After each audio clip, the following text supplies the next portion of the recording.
Hai teman-teman podcast, selamat datang di podcast P5, podcast proyek penguatan profil pelajar Pancasila. Tepatnya tempat obrolan santai kita, saya Kiki, dan hari ini kita punya topik yang sangat menarik nih. Kita bakal cek bareng-bareng ya, apa iya di sekolah Cinta Kasih Suci ini ada suara demokrasi? Makanya stay tune ya. Pertama-tama nih, saya mau kenalin dulu nih narasumber saya. Narasumber saya namanya siapa nih? Oke, perkenalkan nama saya Davin Sariputra dari kelas 11-2 nih. Di SMA Cinta Kasih Suci ini punya organisasi, ikut organisasi apa enggak sih? Kalau saya ada ikut OSIS nih kebetulan. Kebetulan sebagai apa di OSIS? Saya sendiri sebagai ketua OSIS tahun ini. Periode keberapa ya? Periode 2023-2024. Kalau yang keberapanya sih nggak tahu ya. Udah berapa lama nih sekolah di Cinta Kasih Suci? Aduh, kalau saya sekolah di sini udah dari TKA nih kebetulan. Berarti udah 12. Iya, udah 12 tahun nih. Bentar lagi 13, 14 lah. Pertama kali ngerasain ada suara demokrasi di sekolah Cinta Kasih Suci ini pas kapan? Sebenarnya dari SD udah ada sih. Kalau kita secara nggak sadar itu udah ada, kayak contohnya pas milih siapa yang mau jadi ketua kelas itu kan juga hitungannya udah demokrasi, walaupun lingkupnya mungkin kecil cuma di kelas itu, tapi udah ada sih. Kalau lingkup besarnya tuh? Kalau lingkup besar mungkin di SMP, berarti pas milih ketua OSIS SMP mungkin itu sih pertama kalinya. Kalau lingkup yang cukup lebih besar ya. Gavin sendiri merasa punya tanggung jawab gak sih untuk mempertahankan suara demokrasi di sekolah Cinta Kasih Suci ini? Kalau untuk mempertahankan pastinya ada. Semua orang harus dong mempertahankan suara demokrasi, apalagi kan di Indonesia juga kan berlandaskan demokrasi nih. Jadi semua orang berhak milih, berhak punya pendapat masing-masing, dan gak ada yang boleh maksain gitu harus milih siapa ya. Jadi pasti ada sih buat rasa tanggung jawab untuk mempertahankan suara demokrasi di sini. Tadi kan Dapin ada ngomong pemilihan ketua OSIS nih. Dapin udah berapa kali ikut pemilihan ketua OSIS ini? Itu yang saya milih. Iya. Kelas 7 milih sekali. Kelas 8 milih kelas 9, berarti total udah 5 kali nih. 5 kali. Sama yang sekarang. Tapi kalau yang sekarang kan ngejabat, hitungannya milih apa enggak ya? Ya 5 kali, 4 kali, 5 kali lah. Iya, pas ngejabat tuh Dapin sendiri ngisi form gak sih? Ngisi dong, kan Ngisi. hitungannya termasuk siswa SMA Cinta Kasih Suci, milih diri sendiri. Oh, Iya. Dapin ini kan udah ngikutin 5 kali pemilihan ketua OSIS.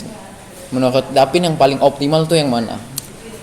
Yang paling optimal menurutku yang kelas 10 sih, yang pas kelas 10 tahun lalu berarti, karena pas itu tuh kita bener semuanya di aula C, terus gede banget kan. Udah gitu sistemnya juga lebih canggih, jadi bener-bener satu orang cuma bisa milih satu, dan satu orang pasti milih karena semuanya dikumpulin.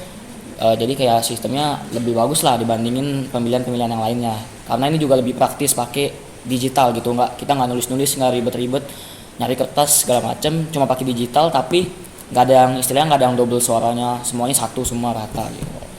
Jadi menurut Dapin nih yang pas kelas 10 tuh sangat optimal gitu kan? Iya. Ini di pemilihan-pemilihan lain kenapa Dapin bisa bilang tidak optimal gitu? Sebenarnya bukan nggak optimal, mungkin kurang optimal.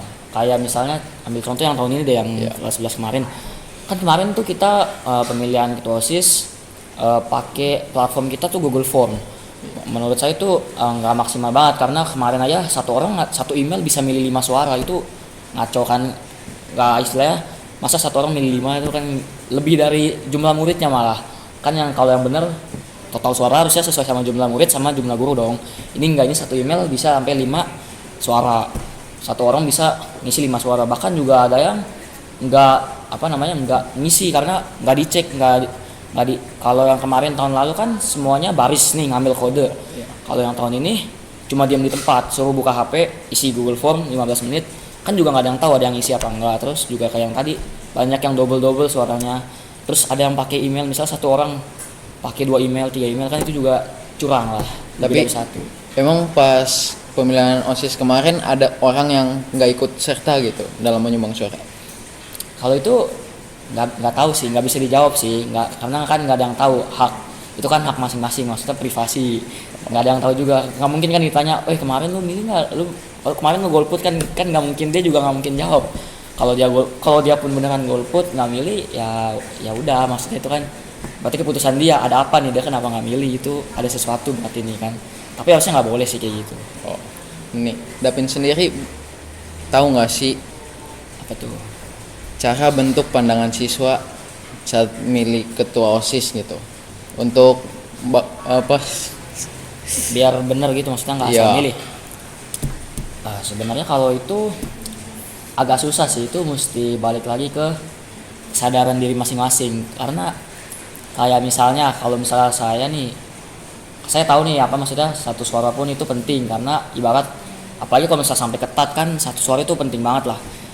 Itu kalau ibaratnya kita misalnya olahraga tanding, misalnya basket, kalau sampai quarter 4 skor seri kan, satu skor aja tuh, 1 detik aja itu kan penting. Ini juga sama di suara demokrasi, satu suara pun penting gitu. Jadi buat bisa bisa meningkatin pandangan anak-anak biar mereka ngerasain itu penting, balik lagi tuh kayak mesti dari kita kasih tunjuk nih kalau suara demokrasi itu penting. Dan tapi dari mereka tuh harus mau sadar, harus mau paham gitu. Kalau misalnya mereka kayak ngeyel, kita percuma kita mau ngadain pelajaran kayak gimana pun, mau presentasiin apapun, mau ngundang narasumber juga, kalau ibarat mereka cuek, mereka nggak peduli, bodo amat, cuma satu suara ini, ya tetap aja susah gitu. Jadi sebenarnya kalau bisa sih lebih maksudnya individu masing-masingnya lebih bisa, semoga dari mereka tuh bisa sadar dulu gitu, baru kalau misalnya emang mereka mau sadar, nah baru kita bisa istilahnya semacam ngajarin lah, kayak ngasih tahu kalau demokrasi itu penting loh. Kalau mungkin bingung mau milihnya gimana, kita bisa kasih tahu kayak ya udah dari visi misinya aja, menurut lo ya, menurut kamu, menurut anda gitu yang paling oke yang mana, yang paling masuk yang mana gitu. Kalau dari situ nggak ketemu juga nih, ya mungkin bisa dari cara ngomong, atau enggak kalau kenal, atau mungkin yang paling bagus sebenarnya kayak nanya orang yang lebih kenal dia gitu, nanya guru lebih cepatnya. Karena guru kan lebih kenal, istilahnya lebih kenal nih sama orang-orang yang ada di sekolah kita. Itu kalau di lingkup sekolah ya. Kalau misalnya lingkupnya udah keluar lah, itu beda lagi. Intinya itu sih, kesadaran diri dulu sih. Kalau dari dirinya nggak mau sadar, itu juga susah sih buat selanjutnya gitu. Dapin kan udah ngalamin banyak banget gitu proses suara demokrasi gitu di sekolah Cinta Kasih ini. Menurut Dapin nih, ada nggak kisah sukses atau inspiratif? Boleh dong sharing-sharing. Sukses atau inspiratif ya, mungkin lebih ke yang kayak yang tahun lalu kali ya. Kalau ambil yang tahun lalu, menurut saya itu sukses sih. Tapi tahun lalu kan ibarat saya belum masuk OSIS, waktu milih masih di luar OSIS, jadi istilahnya masih hanya pemilih nih, bukan penyelenggara. Tapi saya bisa katakan itu sukses karena itu tadi, sistemnya itu bagus banget. Setiap orang dikumpulin di aula C, guru, murid, semuanya bakal baris, nggak bakal ada yang kelewat. Semuanya harus ambil kode, semuanya harus ngevote saat itu juga, ambil kode, di vote gitu. Jadi ibarat kata dia udah ambil kode, tapi nggak balik ke tempat duduk. Kalau balik ke tempat duduk kan nggak ada yang tahu juga dia ngevote apa enggak. Tapi ini dia habis ambil kode langsung ngevote juga saat itu. Nah terus juga pas itu juga pas sesi debat, sesi penjabaran visi misi itu juga lengkap semuanya, berjalannya pokoknya lebih lengkap lah daripada tahun ini. Jadi menurut saya yang tahun lalu itu sukses. Tapi kalau boleh cerita juga yang inspiratif, nggak apa-apa kan nih? Nggak apa-apa. Dua nih. Satu lagi mungkin pas kelas yang tahun ini sih, kenapa inspiratif karena jadi bisa lebih tersadarkan gitu. Tahun ini berarti tahun ini nanti di semester depan pemilihannya nggak boleh kayak kemarin, harus lebih bagus lagi lah. Sistemnya jangan sesederhana itu, jangan kayak yang kemarin hanya pakai Google Form. Kalau bisa lebih sukses dari pas saya kelas 10 malah, kalau bisa begitu. Jadi mungkin bukan inspiratif tapi lebih mengevaluasi lah biar lebih bagus ke depannya. Nah, rencananya tuh apa? Rencananya sih harus bisa bikin sistemnya tuh at least minimal kayak tahun lalu. Jadi semuanya tuh sistemnya jangan pakai Google Form, kita pastiin yang satu orang milih satu, nggak boleh lebih, nggak boleh juga nggak milih, setiap orang harus milih. Terus juga pas sesi penjabaran visi misi dan sesi debatnya lebih maksimal lagi lah. karena menurut saya di tahun ini juga masih agak kurang sesi debat dan sesi visi misinya. Itu sih paling sih. Kalau tahun kemarin kan pengen sistemnya kayak tahun kemarin. Pengen dikembangin apa nggak dari sistem yang kemarin? Mungkin kalau ditanya pengen dikembangin apa enggak, pasti pengen. Cuma buat sekarang nih belum tahu pasti apa yang pengen dikembanginnya nih, karena belum benar-benar ditelaah lagi yang tahun lalu tuh kayak gimana segala macamnya. Tapi pasti pengen ada lah. Mungkin ya inovasi baru lah, cara baru atau enggak apanya yang baru, pasti mau ada lah. Oh ya. Sekalian nih saya mau nanya-nanya soal event OSIS dikit ya. Boleh nggak? Boleh. Nih di event OSIS kan kadang ada PIC, ketua PIC gitu. Ya, ada dong. Itu cara milihnya pakai suara demokrasi apa enggak? Kalau di OSIS ya, kalau dari saya sendiri, saya lebih suka kayak nanya dulu nih, ada nggak yang mau ngajuin diri jadi ketua acara gitu, jadi ketua PIC. Kalau misalnya mau, tapi untuk kalau berdasarkan pengalaman nih, biasa mau tuh cuma satu, malah kadang nggak mau gitu, jadi makanya ditunjuk. Kalau yang mau cuma satu, ya udah, kalau dia udah ngajuin diri ya udah nggak apa-apa, dia biar kan pengalaman. Masa nggak dipaksa yang nggak mau sampai diadu voting itu, nggak sampai gitu. Kalau emang dia udah ngajuin ya udah.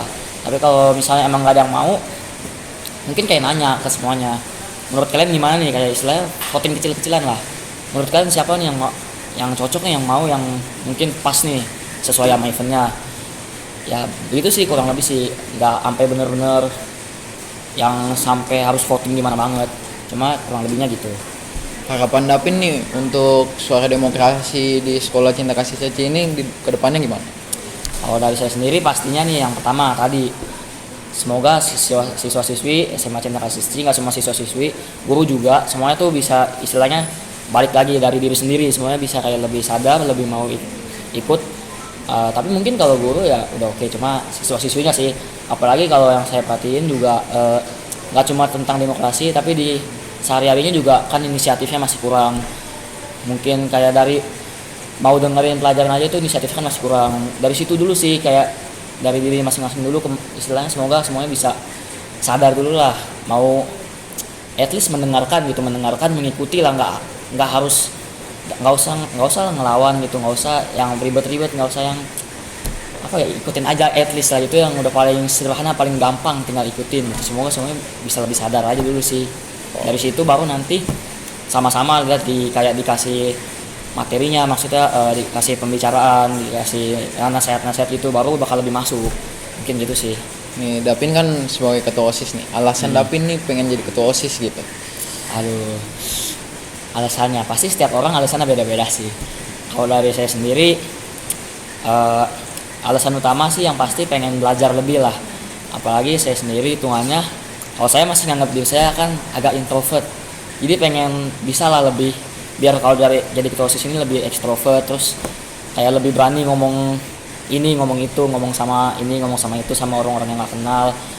Terus pastinya juga biar bisa ngembangin diri lagi lah, karena kan pasti banyak pengalamannya. Pasti kalau ketua OSIS ada apa-apa di sekolah nih, pasti yang dicari ketua OSIS dulu, baru anak-anaknya nanti kan gitu. Jadi lebih duluan masuk lah ke hal-hal yang ada di SMA Cinta Kasih Saji. Terus juga pastinya ada juga lah pengen buat bagusin portofolio gitu kan, buat universitas-universitas, kerjaan itu kan pasti kepake tuh. Terus juga mungkin alasan lainnya karena teman-teman dorong juga di sini, teman-teman dukung. Jadi ya ada 3 poin sih, yang pertama pengen belajar, yang kedua portofolio, yang ketiga karena didukung. Gitu sih kalau dari saya. Dari pertama kali masuk OSIS apa pas udah masuk OSIS gitu didukung buat jadi ketua OSIS? Kalau didukung pasti pas udah masuk, kalau didukung. Cuma kalau kepengennya ya dari dulu sih, dari pertama kali masuk ada rasa lah kepengen lah. Davin sendiri kan udah jadi OSIS lama nih, ada nggak sih terganggu pelajarannya gitu, prestasi-prestasi jadi berkurang atau malah jadi berkembang gitu? Kalau kelas 10 mungkin kan belum gimana-gimana, istilahnya tanda kutip anak buah lah gitu, masih belum gimana-gimana sih, masih aman. Cuma kalau buat yang sekarang pas semenjak jadi ketua OSIS, kadang-kadang tuh kayak jadi banyak lah, maksudnya kayak yang harus dipikirin jadi banyak, ada tugas dari ini, ada project, ada OSIS, event OSIS juga, jadi kayak pikirannya agak terganggu lah, kayak banyak nih yang harus diingat, jangan sampai ada yang lewat gitu. Tapi kalau mengganggu akademis jauh ini enggak sih, cuma kadang jadi kayak rasanya agak capek, jadi kadang agak males gitu buat belajar. Cuma kalau maksudnya belajar di sini kalau nggak ada ulangan, tapi kalau misalnya ada ulangan pasti belajar. Cuma ketika di luar itu jadi kayak kadang capek, males gitu sih, kadang tantangannya itu sih. Tapi kalau kemunduran akademis enggak sih, sejauh ini belum sih. Tapi kan ini udah dari SMP nih. Pas SMP kenapa nggak berniat masuk OSIS? Apa udah masuk OSIS?